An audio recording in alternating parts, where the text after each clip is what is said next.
Okay, go ahead.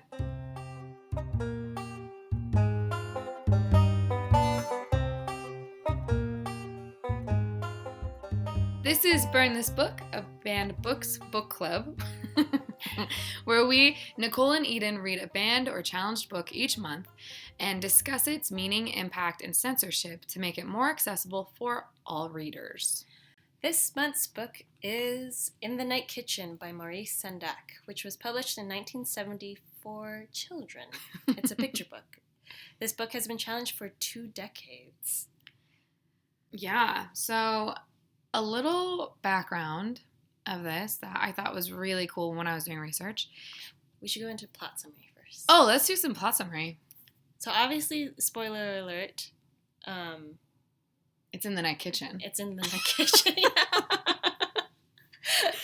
It's called In the Night Kitchen, and it's about a little boy named Mickey who is asleep in bed, and so he starts dreaming. He dreamt that he fell out of his clothes and fell into the night kitchen, into a big batter, where 3 kind of ominous giant bakers bake him into a cake, thinking that he was the milk or something. There's a big ingredient mix-up. There's an ingredient mix-up, and Mickey escapes, gets some milk for the bakers, and they finally bake some cake. And he finds himself back in his bed, all nice and dry. Everyone had cheered him on, and then it ends with, "That's why we have cake for breakfast." And I had cake for breakfast the day after that. Did you really? Pancakes. Oh, pancake. Yeah, so it feels like a harmless story. Mm-hmm. Dun dun dun. There's some more insidious side to it. There actually isn't, though. It's just like a story about a kid who has, whether it's a night terror or whether it's this mystical experience in the middle of the night. We don't know, and I don't know if that really matters. What matters, though, is that the kid's okay in the end. And it's important to also note that Maurice Sendak is the writer of and illustrator of Where the Wild Things Are. And so his whole career was a little bit controversial because he kept putting children in danger in his stories. And people found like a lot of offense to that. But at the same time, Where the Wild Things Are is like a national treasure. Mm-hmm. People love it. We love talking about it. We find like it's a really healing book for a lot of people. It talks about trauma. It talks about family relationships. It does all of that. And we could argue that In the Night Kitchen kind of does the same thing. Yeah. Just with a different plot. Yeah. In fact, there's I found out that those 2 books are part of an unofficial trilogy. So there's a 3rd book called Outside Over There that I haven't read yet. It's another picture book, but it's about a girl who is dealing with a younger sibling. So these are all things that are relevant to, I think, like a ghoul or a gnome steals her sibling or something, and she has to deal with it. But I found this one quote in a book called The Art of Maurice Sendak, where Maurice talks about these 3 books, and he says that all 3 books are variations on the same theme: how children master various feelings, danger, boredom, fear, frustration, jealousy, and manage to come to grips with the realities of their lives. So just like going along with what you were saying about how this seems to be a book about a boy seeming to process things. Mm-hmm. And kind of going along with that, for some background on Maurice, he grew up, so he's Jewish, and he grew up hearing from his parents, who heard from coworkers, about family members dying over in Nazi Germany during the Holocaust. And so I am kind of just putting my imaginative space out there and thinking of, like, this is Mickey processing the fact that he heard someone talking to his parents about how they're putting kids in ovens. And I totally see this as a boy's attempt at processing what he's hearing. Like the bakers in this book have little Hitler mustaches. And so it's hard not to draw that comparison just with like the benefit of hindsight. Oh, it's not a very subtle Yeah. Yeah, it's not very subtle. And even in an interview, he does draw that likeliness that like that well everything in his books has to do with his own family dynamic and what he went through, being the child of immigrants and not being in a totally happy home. He didn't really have a good relationship with his parents. His dad, he really didn't have a relationship with at all, who was like, there's a lot of like physical abuse, and there was just a lot of that stuff. And then also the trauma of being Jewish in America, in addition to having family members dying in the Holocaust. I mean, he even talks about that and how the Holocaust, that was such a formative reality for him. And he brings up this point in multiple of his interviews, including in one in NPR in 2005, where he says, kids are so shrewd. Shrewd? Shrewd. Shrewd. Shrewd. The taming of the shrew. Yeah. Kids are so... Just nag, nag, nag. Kids are so shrewd.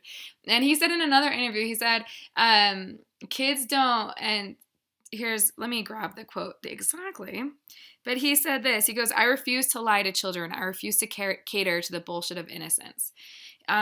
Which just speaks to the fact that like he understood that kids go through a lot of stuff. They hear things, they're scared of things, they have to deal with those feelings.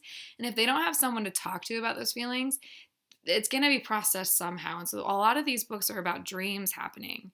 And like he also talks about, sorry, I'm giving you a lot of background on Maurice. Yeah. But he talks about when the Lindenberg baby was kidnapped, he was a very sickly kid himself, Maurice was. And so finding out that this really wealthy, waspy kid was kidnapped was really traumatic for him, because he thought, like, if this kid could die, then I'm clearly a sitting duck. Like, I'm not healthy, I'm not wealthy, I'm not anything. And as a very young boy, he really put himself into the Lindenberg boys. Like, he really projected that experience into his own life, where he just felt like his death was imminent all the time. He had this really intense dread as a little boy. And I think that from my experience with kids, like, they don't just live in these like fairy tale lands. A lot of the fairy tales they create in order to cope with their realities. Mm-hmm. But like, kids aren't stupid, and Maurice Sendak was such a firm believer that they deserved to know the whole truth, and that they deserved to tackle these complicated feelings in these spaces like books. And a lot of parents were really mad. Like, the reason why Where the Wild Things Are and all those books were like really controversial was because it would stress children out to read. I mean, yeah. The children are going to be inevitably stressed out by the world we live in. Like, I remember a family member of my spouse, her child started obsessing about death around 4 years old. So, like, already at that age, they're grasping these really somewhat high concept ideas for a child. And she would end each night, like when she's saying goodnight to her mom, she'll say, I hope you don't die tonight. Oh my gosh. Yeah. Oh. And so it just kind of points to, like, children are going to find things out. They're going to think about things, whether or not we are there to help guide that or not. So hopefully we're all there to guide that. Mm-hmm. To guide it to a better space and a safer place for kids as well. Mm. Yeah, and I think that there's this weird thing right now, especially with all these books being banned,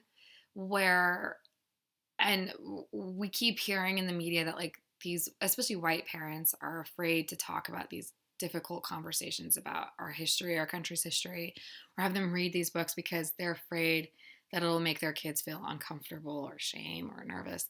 Like, that's silly, because it's like these kids already feel all these things. These kids are aware of stuff. Mm-hmm. Just like that little girl was very aware of death at a very young age.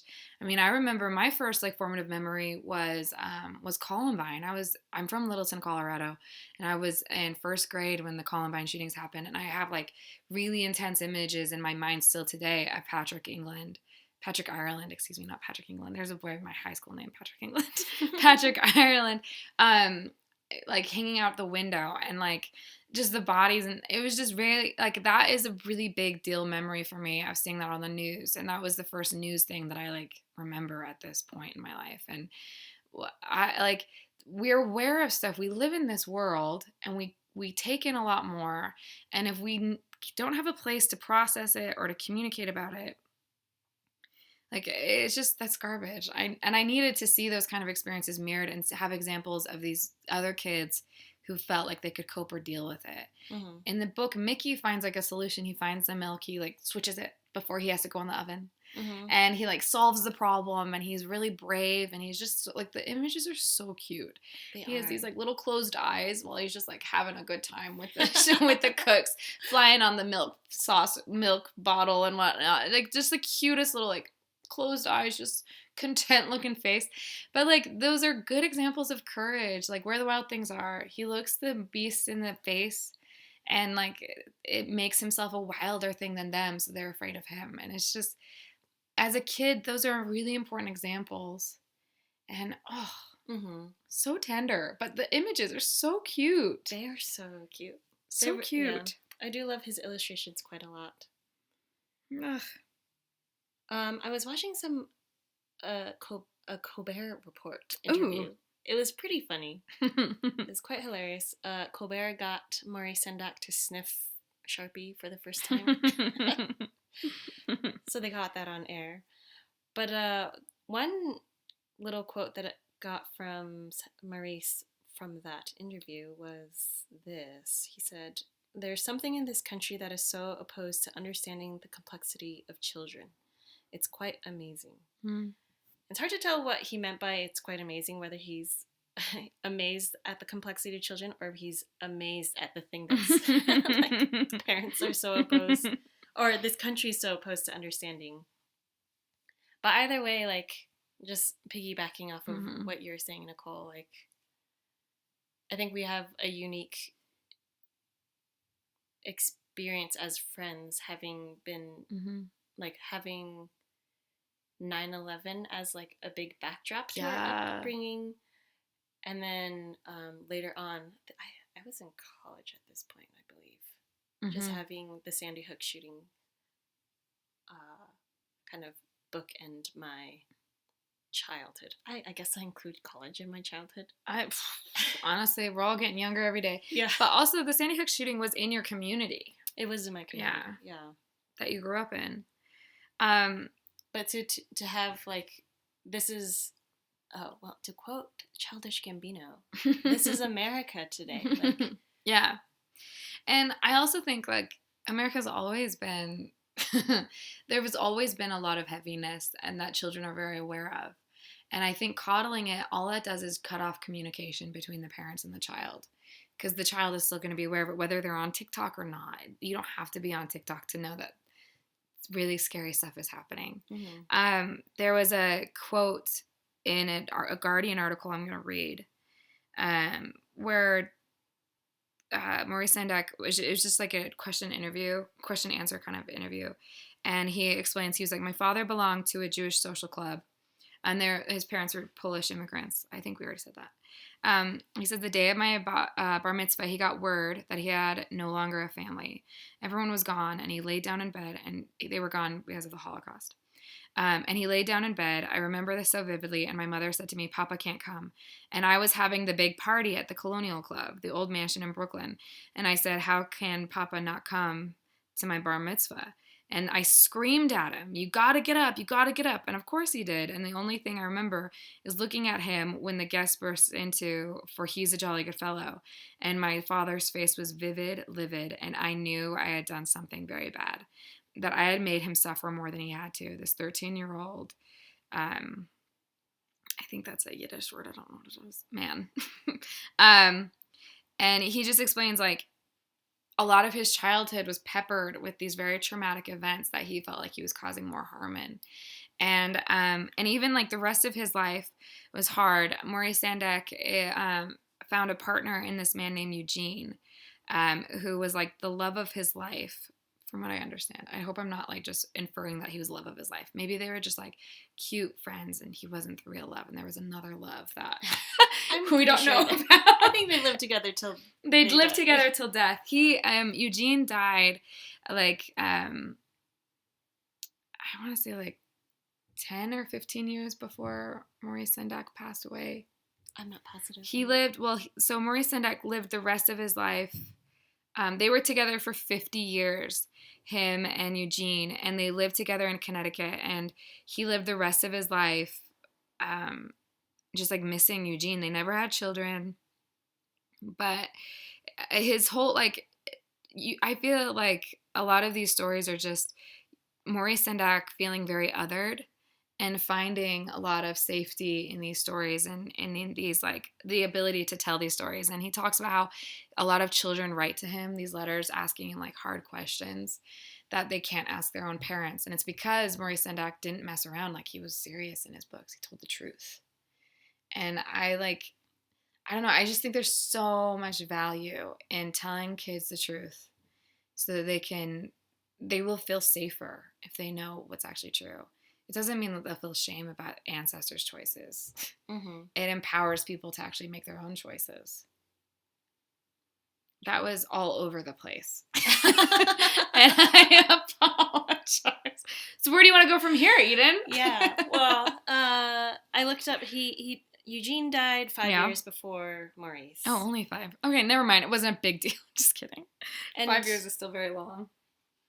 And I think something along with that, I find it really poignant that Maurice talks so much about, like, telling kids the truth, because I don't think his parents ever knew he was gay.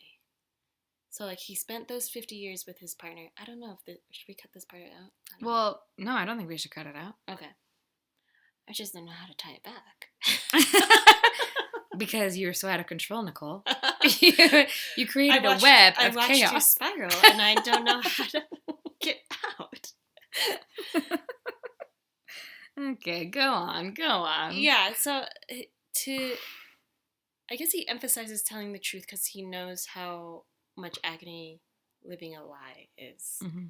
I think living 50 years with his partner to be absolutely in love and found his life partner and lived together in my hometown, by the way. There's a lot of comebacks to Connecticut that we're going to find throughout this entire series. About that. Wait, I have to cut you off, though, because he says his parents never knew, not officially. Then he says, of course they knew, especially my father. My mother was so bewildering and strange and lived in another world, I don't know what she knew. Nothing was said, but if something had been said, I would have been thrown out of the house. And yet they met him, as in Eugene, and respected him. Strange. End quote. He ends with strange. So they knew, but they didn't talk about it. Yeah. Well, he thinks they knew, but he doesn't know if his mom knew because he doesn't know what his mom knew. Yeah. That's interesting. Complicated family dynamics. Yeah.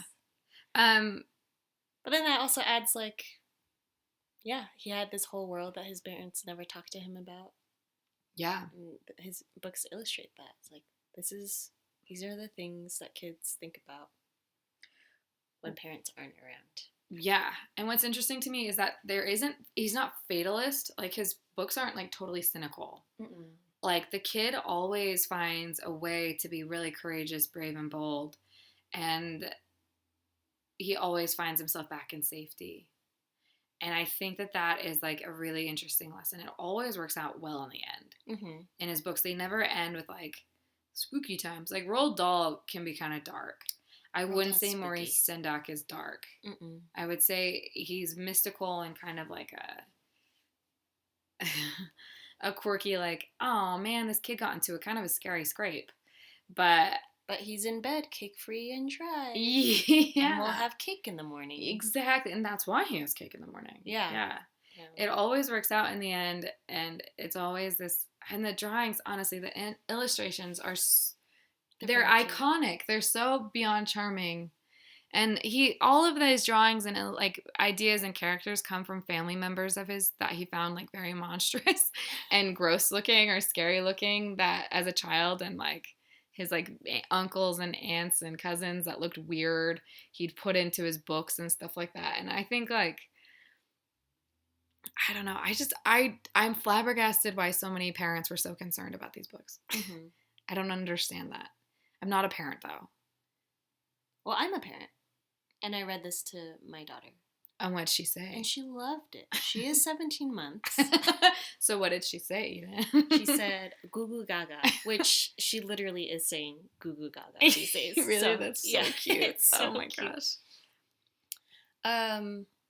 That leads us to our next segment called Why Do We Think This Book Was Banned? So this one is tricky because Eden and I already knew why it was banned. Yeah. So we're kind of cheating with this one. Yep. But we're not cheating for the other ones, okay? And also, it's kind of obvious why it's kind banned. of obvious, yeah. So it's illustration-wise. It's not actually it's not like plot-wise. Mm-mm. So in the pictures, and we're going to use anatomically correct language here. The little boy Mickey is nude, and Maurice Sendak drew a penis on him in all of his pictures. Mm-hmm. And it's not like grotesque or graphic or anything like that. It's still in the same kind of animation, like style. But this boy is naked. Mm-hmm. How else would he get cooked? Mm-hmm. No one wants clothing in that. Yeah. But he does he fall out of his clothes in the first? He falls out of his clothes. Yeah, he falls out of his clothes. And people were very offended. One argument was that it would desensitize children to nudity, which is honestly a fair argument. With all the creepy predators and pedophiles that are out there, you don't want your kid to normalize being naked around other people. Mm-hmm. But another one is just it's graphic, and the human body should be covered up. Modesty is best. Mm-hmm. And I don't think those are things that are on the minds of children. I think those are on the minds of parents. And I think parents and librarians and community members are the ones pointing it out. Mm-hmm. Because we have a lot of body shame in our culture. Mm-hmm. A lot of modesty issues. Mm-hmm. In America, and I also think the second you say that it's bad, we've then chosen to sexualize this little body. I think there's a difference between making sure your child is not comfortable being naked around a stranger, mm-hmm. or around a family member, or making sure your child is not comfortable being around people, versus seeing an anatomically accurate picture of another boy that's not in a pornographic way at all. There's nothing pornographic about it. There's no detail. No, and there's not, and the intention is also it's just this little boy's body. Yeah. And I don't want to make it sound. You have to see the images. Yeah. Because the more we talk about it, it just sounds like we're justifying pictures of children, but we're not. If you saw the image, it's a very it's not even something I was like, whoa. Mm-hmm. It's just kind of some kooky illustrations. Yeah. I remember reading this in my piano teacher's house in Ridgefield, Connecticut. The place that Maurice Sendak passed away. Mm-hmm. And I remember my only thought about it was, because there's a scene where Mickey is in the jar of milk. Mm-hmm. My only thought is, ew, now he's going to get pee in the milk. And that's my only thought. And this was yeah. Middle school, high school. Yeah. Yeah, I remember seeing it with friends in a library and us kind of giggling about it, but it wasn't oh, this is so sexual, or oh my gosh, what the heck. It was just we've never seen an illustration that's so funny that they chose to do that. Yeah. And I feel when parents really put a lot of pressure on it, there's a shame factor that comes out oh, and also it makes it feel like that image is then sexualized. And I don't like that. The attention that it was given kind of sexualized it. And even now, knowing that some people are going to look at the image that way makes me feel very uncomfortable. Mm-hmm. Whereas the image doesn't make me feel uncomfortable, but ugh. I don't like the idea of a parent being ew. Yeah. That makes me feel gross. Yeah. It's the don't think about the pink elephant idea. What is that idea? If I tell you don't think about a pink elephant, you're going to inevitably think about a pink elephant. Oh, you're right. I did. Yeah. So it's just bringing attention to don't look at that penis. I'm going to look at that penis. Why should I not look at the penis? My brother has a penis. You've My said nephew penis has a like penis. 15 times in the last 2 minutes. I also think, like, what a great opportunity if you have this book in your home to read this with your child and then to talk about the right terms to use for your body. Introducing anatomically correct terms for the body and, like, healthy conversation about your child's body. Yeah.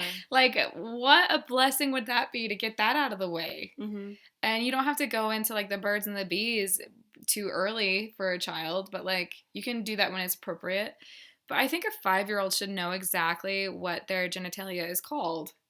Agreed. I think that that's healthy. It's not only healthy, it's like the number one thing to do to prevent or to detect sexual abuse, actually. To be able to, like, point at, like, this happened. We can cut this part out. No, this is important, though. Like, this is really important. But yeah, just, like, being able to name, yes, this happened, or no, that didn't happen, by using proper names instead of, oh, like, the pee-pee touched this pee-pee. Yeah. Where, because, like, you don't know. You don't know what they mean about pee-pee. Yeah. Yeah. No, and I also think it starts a really great dialogue about your body with your parents, which is so important. So important. Just for your health. Yeah. And also just to have that dialogue so when there is development happening or when that child goes through puberty and stuff like that, they can have safety in knowing exactly what's happening. Like, you've created this bridge and opened this door to be able to have honest conversations that will make it a much healthier experience for that kid. Yeah. And less shameful. But parents, human beings, we like to inflict shame on things that innately don't have shame. And that's what I feel banning and challenging in the Night Kitchen did. Yeah. When Maurice Sendak was asked about it, and there's a documentary called Maurice Sendak. And I think Spike Jonze directed it. Because he was a big fan. I mean, he's the one that did Where the Wild Things Are. But in the documentary, Maurice Sendak is asked about the choice to draw Mickey, and he was like, "Yeah, I don't care. I think, like, that's what a body is." It was just, like, so straightforward, and so, like, yeah, that's what a body is. That's so just, like, we have to get over it. And gosh, I love him. So there you go. When we call it, like, if it feels pornographic to you as a parent, then that's fine for you not to have your kid read it. But it's not your business how other people interpret it. Going through the libraries and painting diapers on or burning them. Which feels like totally illegal. Like, it feels like such a copyright because he's an illustrator. You can't illustrate on top of his illustration. Yeah. How does that work? Maybe if you wrote on the cover, by Maurice Sendak and me, a parent. And me, mom. Moms are great, though. Let's just get that straight. But no kid looked at it and was like, this is pornography. It was always a parent that found offense. It was. The Sendak's editor had heard about the book burnings, and she wrote to, her name's Ursula Nordstrom. She wrote to one of the librarians who burned copies of In the Night Kitchen, and she said, "I think young children will always react with delight to such a book as In the Night Kitchen, and that they will react creatively and wholesomely. It is only adults who ever feel threatened by Sendak's works." Oh my gosh, that's a good quote. That is a good quote. I'm going to cut everything else out. Yeah. That's just the episode. It's just Anything else to add? No, other than, Maurice Sendak, his book was first banned and challenged. Once it came out. Yeah, in the 1970s, and has continued to be so as parents continue to find out about it. Yeah, so it's just like a consistent, cool ride for that book. Yeah. And Maurice Sendak never cared. He did not care about his books being banned or challenged. He was asked about it a lot, and he just did not care. It's like, it does not matter. Clearly, he wasn't in the business for the money. But we should close. Yeah, we should close. How do you want to close? Thanks for joining us on our first episode. Thanks again also for your patience in us being a bit rambly. Yeah. After I edit, we won't be rambly. Oh, Just after kidding. yeah, we're gonna be so eloquent after Nicolle goes through this file and edits it. Yeah, it's gonna be really funny.